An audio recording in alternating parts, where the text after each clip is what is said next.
আপনা মাংসে হরিণা বৈরী। আপনা মাংসে হরিণা বৈরী অর্থাৎ তৎকালের আমাদের বাংলা ভাষা এমনই ছিল। এর অর্থ কি?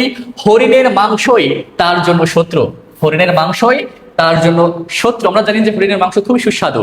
এই সুস্বাদু মাংসের কারণেই হরিণ কিন্তু নিজেই নিজের শত্রু।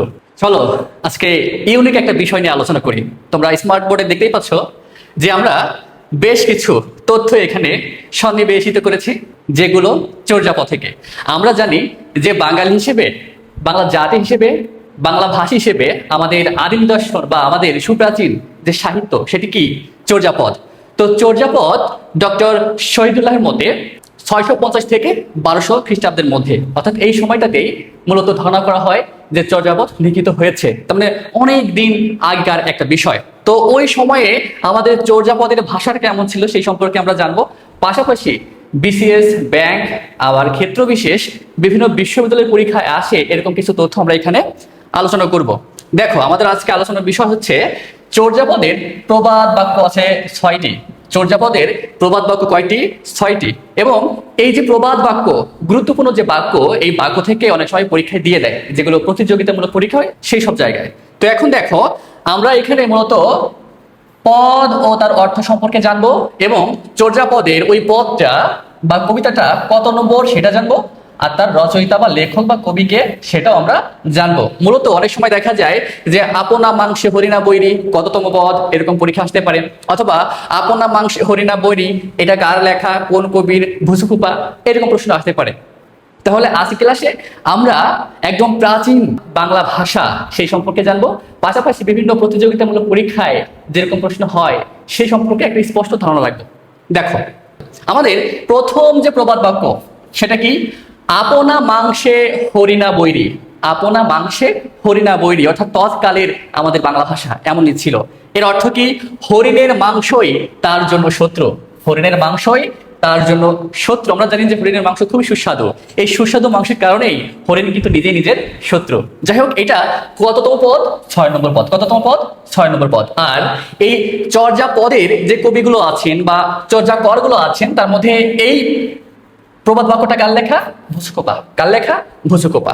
আমাদের দ্বিতীয় পদ কি? হাতের কাঙ্কান মালো দাপন। হাতের কাঙ্কান মালো দাপন, এটার অর্থ কি? এর অর্থ হচ্ছে হাতের কাঁকন দেখার জন্য দর্পণ প্রয়োজন হয় না। এটা কততম পদ? 32। লিখেছেন কে? সরহপা। লিখেছেন কে? সরহপা। আমাদের তৃতীয় যে প্রবাদ বাক্য বা তৃতীয় যে চর্যায় গীতি বা কবিতা সেটি হলো হারিত ভাত নাহি নীতি আবেশি। হারিত ভাত নাহি নীতি আবেশি। এই চরণটার মাধ্যমে আমরা বুঝতে পারি যে তৎকালে চর্যাপদ যুগেও আমাদের এই বঙ্গীয় অঞ্চল অভাবে, অভিযোগে, অনটনে জর্জরিত ছিল। এটার মানে কি? যে হাড়িতে ভাত নেই, অথচ প্রতিদিন প্রেমিকারা এসে ভিড় করে। এখানে প্রেমিকারা বলতে আত্মীয় স্বজন, পাড়ার প্রতিবেশী সবাই। হাড়িতে ভাত নেই কিন্তু সবাই বাসায় এসে মোটামুটি একাত্ম হয়। তারপরে আমরা দেখি যে বিভিন্ন পরিবেশে বা বিভিন্ন সমাজে, বিভিন্ন পরিবারে আত্মীয় স্বজন হওয়ার আমরা আসেই থাকে, এরকম একটা বিষয় কিন্তু এখানে আমরা দেখতে পাই। এটা কততম?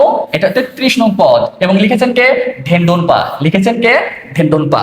আমাদের চতুর্থ যে কবিতার লাইন বা চর্যাপদ সেটা হচ্ছে যে দুহিল দুধুকে ব্যান্ডে সামাই। কেমন ভাষা শুনলেই আমাদের কাছে খুব হাস্য রসিকতার একটা বিষয় হিসেবে তুলে আসবে, কিন্তু আসলে আমাদের ভাষা তৎকালে এমনই ছিল। আবার বলি, দুহিল দুধুকে ব্যান্ডে সামাই। এর অর্থ কি? এর অর্থ হলো দহন করা দুধ কি বাটি প্রবেশ করানো যায়? এটা কততম পদ? 33। লিখেছেন কে? ধেন্দনপা। আমাদের পঞ্চম যে পদ সেটি হলো বর্ষণ গোহালি কিমো দুঃখ বলন্দে। মানে কেমন ভাষা? এটাই আমাদের বাংলা ভাষা আগেকার। বর্ষণ গোহালি কিমো দুঃখ বলন্দে, যার অর্থ দুষ্ট গরু চেয়ে শূন্য গোয়াল ভালো। দুষ্ট গরু চেয়ে শূন্য গোয়াল ভালো। এই পদটি কততম? 39। লিখেছেন কে? সরহপা। লিখেছেন কে? সরহপা।